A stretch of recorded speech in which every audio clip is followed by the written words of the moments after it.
Bonjour à tous et tous, voici un PowerPoint commenté sur la stoichiométrie avec excès, d'accord? Donc c'est un nouveau point de matière. Euh, les exercices stoichiométrie sans excès, je pense qu'on a fait le tour, je pense que vous en avez peut-être même marre. On a fait ça depuis plus de 2 mois.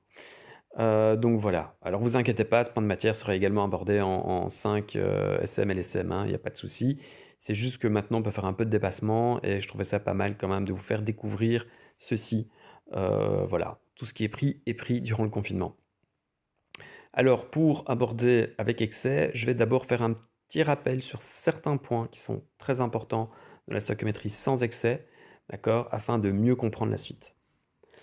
Alors pour ça, qu'est-ce que j'ai fait? J'ai repris un tableau d'avancement.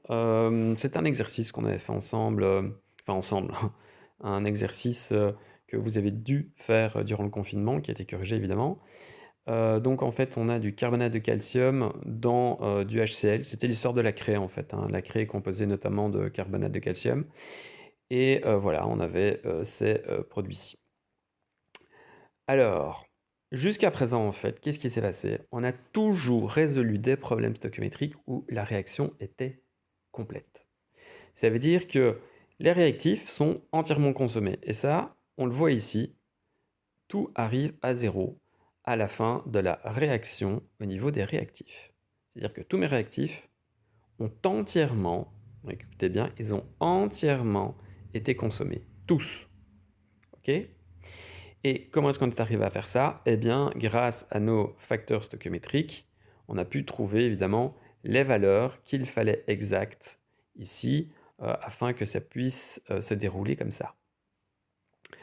La preuve en est, c'est que si vous divisez 0,72 par 0,036, on obtient 2, donc c'est bien le même facteur qui passe de 1 à 2 que de 0,036 à 0,072.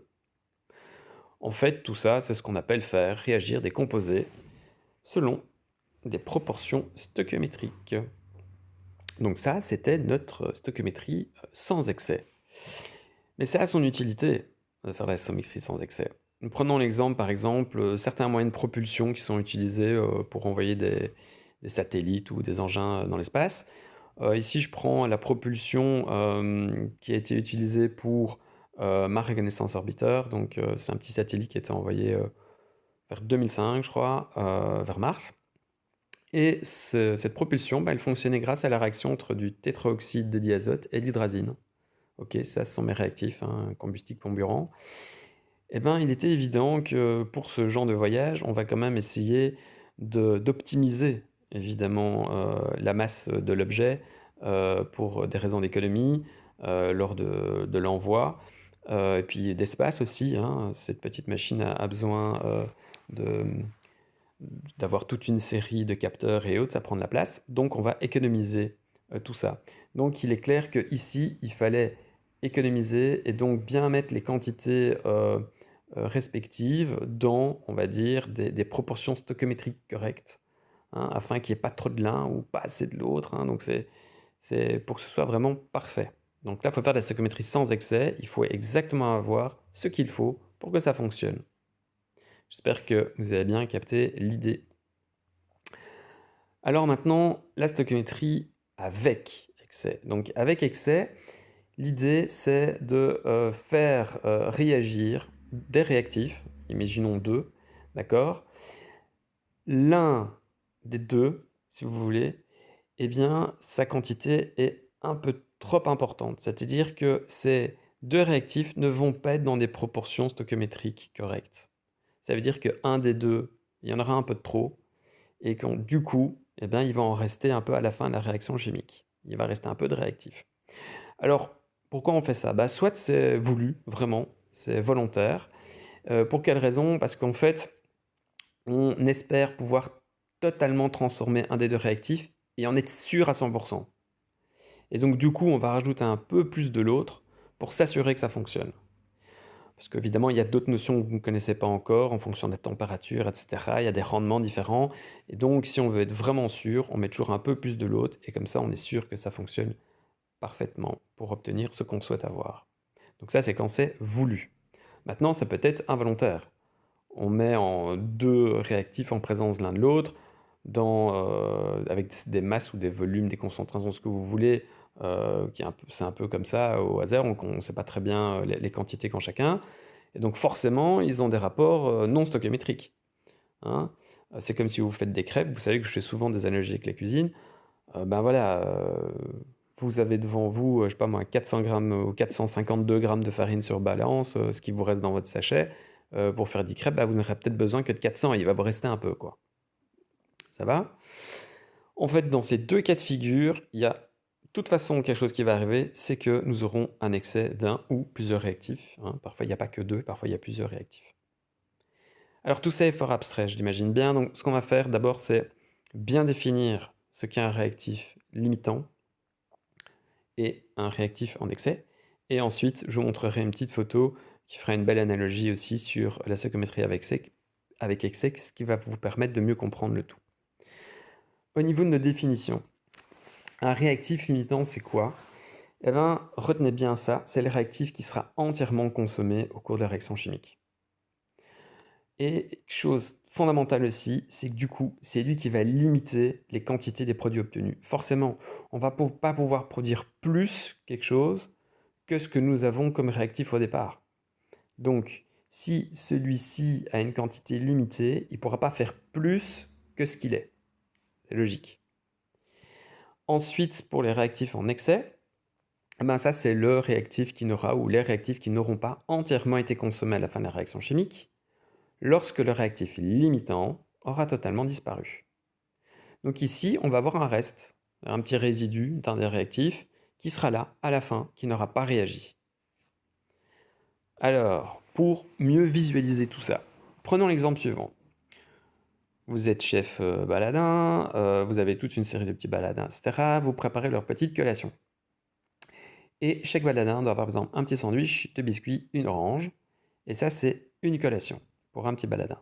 Dans des proportions comme ça. Ici, on voit déjà quelque chose de très important. C'est que ça, si vous voulez, ça représente votre équation chimique. Et les ici, nombres là, c'est les nombres stoichiométriques. OK? Donc 1, 2, 1, 1. C'est-à-dire que 1 comme ça, plus 2 comme ça, plus 5 comme ça, nous donne 1 comme ça. D'accord? Dans ces proportions-là. Ça va? Donc ça, imaginez que c'est votre équation de départ. Ici, ce que vous avez là, ça c'est vos données. Donc en fait, ici dans l'analogie, c'est ce que moi j'ai de stock au camp. J'ai 11 sandwichs, 16 biscuits et 10 oranges, et je dois me débrouiller avec. D'accord? Moi, j'aimerais bien faire quelque chose comme ça. Ma recette, elle est là. Ça, c'est ce dont moi, je dispose. Donc ça, c'est votre énoncé avec vos données dans le problème stoichiométrique. Donc je sais que j'ai 11 sandwichs, 16 biscuits, 10 oranges. Et là, en réfléchissant un petit peu, vous allez voir que malheureusement, je ne pourrais faire que 8 collations. J'aurais espéré en faire 11. D'accord? Mais malheureusement, je ne pourrais pas. Pourquoi? Parce que j'ai pas assez de biscuits. Et que dans une collation, je dois avoir 2 biscuits à chaque fois. Or, j'en ai pas suffisamment pour 3 des sandwichs. D'accord? Donc, je vais seulement produire 8 collations. Il va me rester 3 sandwichs. Il va me rester 2 oranges aussi, parce que je partais de 10, il m'en reste 2, vu que je peux faire que 8 collations.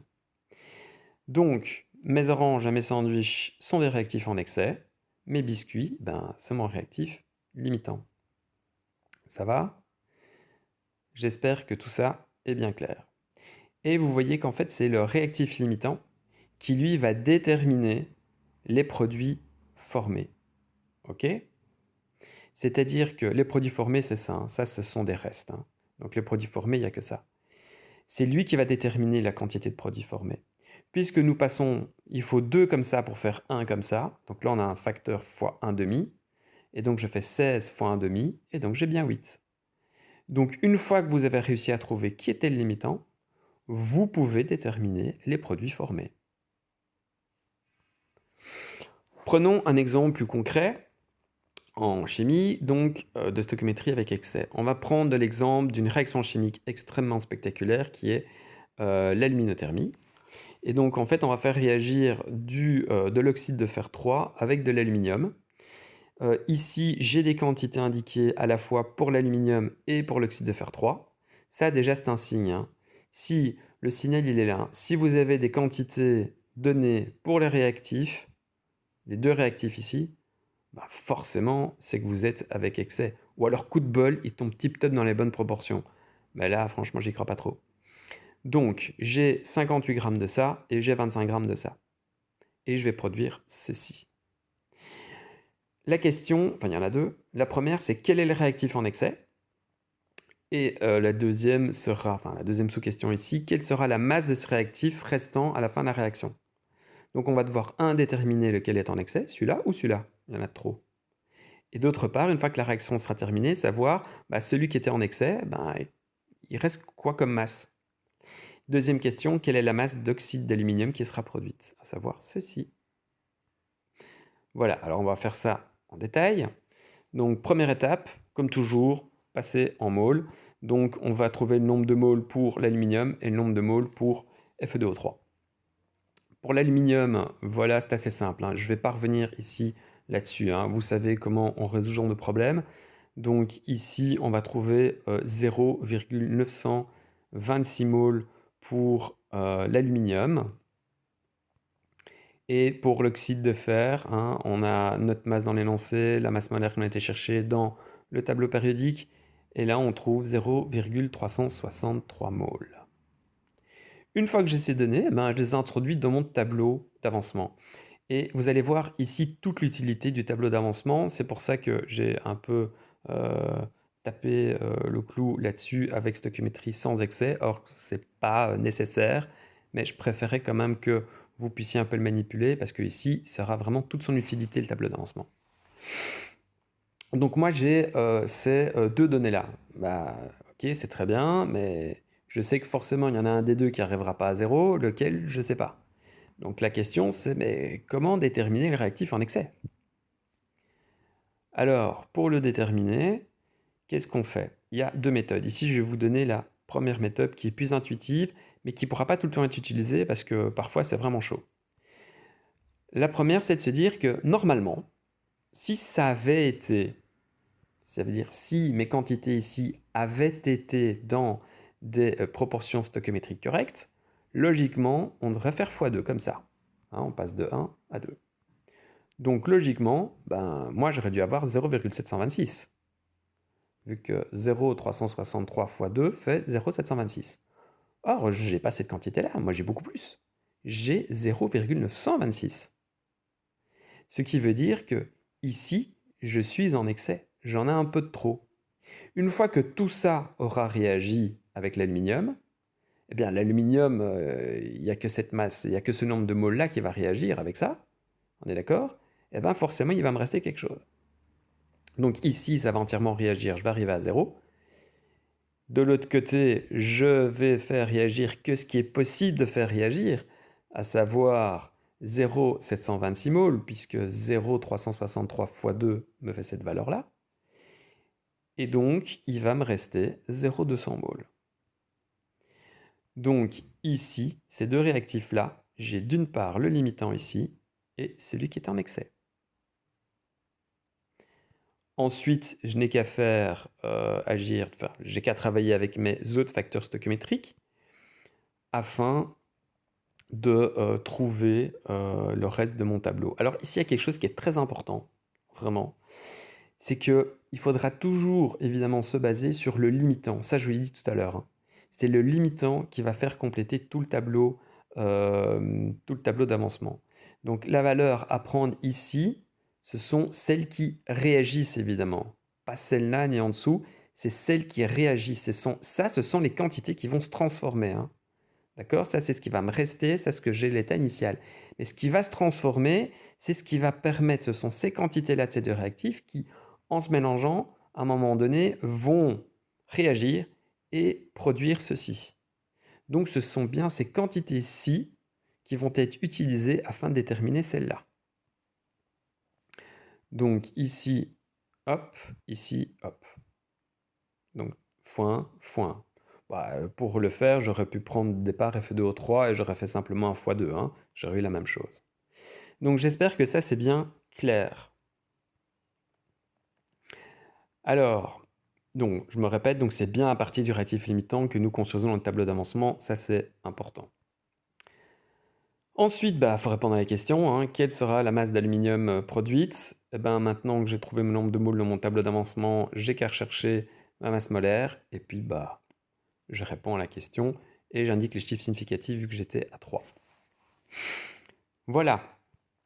Alors, intuitivement, donc on a vu que l'aluminium était le réactif en excès et que l'oxyde de fer 3 le limitant. Ça, c'était simple cette fois-ci, mais par contre, vous allez voir après, ça peut un peu se corser, surtout quand il y a plusieurs réactifs d'ailleurs. Donc il y a des fois où c'est un peu compliqué de trouver lequel et qui et quoi, et parfois ça devient un vrai casse-tête. Donc quel est le réactif limitant, quel est le réactif en excès? Mais comment peut-on le faire? Il y a une petite méthode afin de déterminer quel est le réactif limitant. En fait, ce qu'il faut faire, c'est poser X comme le nombre de moles qui réagira lors de la réaction. Attention, attention, en prenant en compte les coefficients évidemment, hein, vu que tout ça est dans des proportions différentes. Donc grâce aux coefficients stoichiométriques. Donc pour le dire autrement, on va essayer de chercher la valeur maximum de mol X possible, mais attention, en tenant compte des coefficients stoichiométriques. Ici, on a deux réactifs, hein, c'était l'aluminium et l'oxyde de fer. Donc ce qu'on va faire, je vais prendre l'oxyde de fer au début, c'est plus simple. On a donc 0,363 moles au départ. Et on va vérifier si c'est bien celui-là qui arrivera à 0. Donc on doit lui enlever une certaine valeur x pour arriver à 0. Ici c'est simple, vous allez voir forcément ça va être 0,363. On va faire pareil ici, mais attention, j'ai mis un petit 2 devant le x, car en fait pour l'aluminium, on avait un 2 de coefficient stoichiométrique devant lui. Ok? Alors, ça fait des équations et c'est pratique par la suite, vous allez voir le tableau d'avancement, mais sinon, pour déterminer ici et là les valeurs, il suffit de prendre le nombre de moles et de le diviser par son coefficient stoichiométrique, hein. C'est ce qu'on va faire quand on va résoudre l'équation. Bon, j'imagine que là, c'est un petit peu abstrait pour vous, mais vous allez voir, vous allez mieux comprendre par la suite. Donc pour l'aluminium, je résous mon équation et je trouve un certain nombre de moles, 0,463. Donc ça, ce serait la valeur du x max, donc du maximum de moles pour la valeur x. Et pour l'oxyde de fer 3, on obtient cette valeur-ci, 0,363 moles. Ne vous inquiétez pas si vous perdez un peu le fil maintenant, vous allez me comprendre après. Je compare ces deux valeurs et je me rends compte que 0,363 est plus petit que 0,464. Donc, l'oxyde de fer est limitant. Comment je sais ça?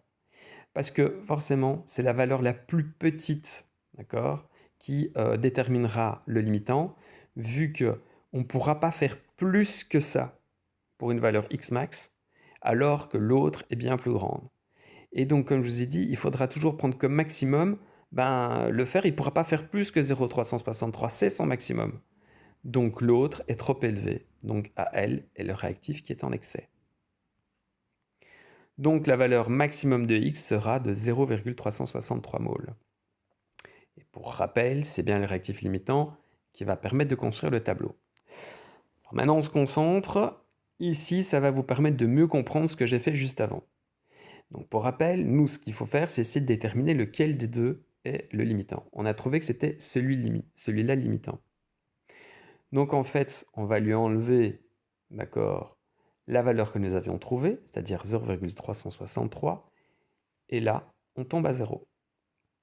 De l'autre côté, d'accord, vu que j'ai un coefficient 2, on va prendre 2 fois la valeur x. On prend la valeur x du limitant, hein, pas celui que j'ai trouvé pour elle, hein. Celui qui va être utilisé, c'est bien la valeur, d'accord, du limitant. Et ce qui nous fait 2 fois x moins 0,726. Donc on a bien un reste de 0,200. Ensuite, pour les produits, ici, bon, je les ai laissés comme ça, mais parce qu'en fait, on avait déjà construit notre tableau tout à l'heure, hein, je suis désolé. Mais voilà. Ce qui est important de bien comprendre, c'est ce raisonnement-ci. On va enlever une certaine quantité de moles, enfin, on ne va pas l'enlever, une certaine quantité de moles vont réagir pour produire ici. Quelle est cette quantité? Eh bien, elle est de 0,363. d'accord? Ici, comme on a un coefficient 2, elle sera de 0,726. Ça va? J'espère que ça c'est clair. Si vous avez d'autres questions là-dessus, n'hésitez pas, hein, c'est pas évident. Donc voilà mon mail, le blog, la chaîne YouTube, et ça devrait aller. Ça va? Donc, je vous souhaite bonne journée, matinée, soirée, après-midi, nuit, je ne sais pas. Ciao, ciao.